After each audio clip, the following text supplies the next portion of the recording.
Siamo oggi, grazie alla Promarte, in questa meravigliosa location che è appunto uno spazio Galleria San Vidal, unico a Venezia, e siamo stati in grado di leggere e raccontare alcune delle opere di diversi artisti che sono rapportati con una città che è unica al mondo, ma unica per avere un rapporto fra spazio e tempo infinito e inafferrabile, però allo stesso tempo intellegibile.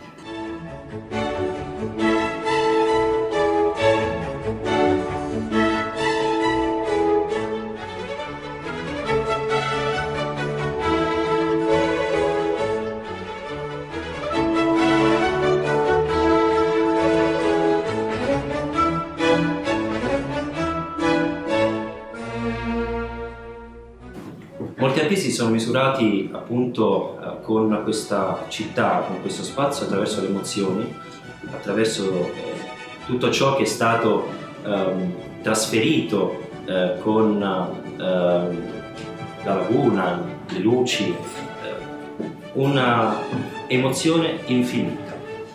E sono stati in grado di raccontarlo attraverso pittura, scultura, installazioni, fotografia.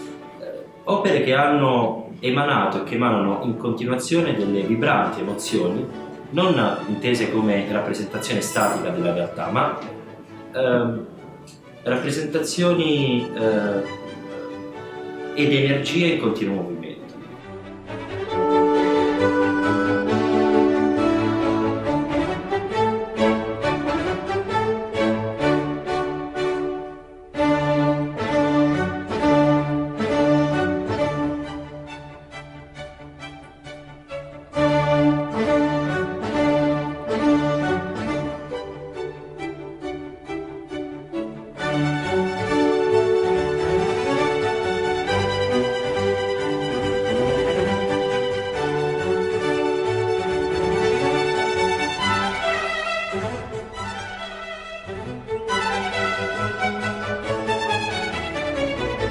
Ecco, questo io credo che sia il senso di questa rassegna, che ha dato e dà l'opportunità a molti visitatori di rapportarsi con le energie del mondo, non solo di Venezia.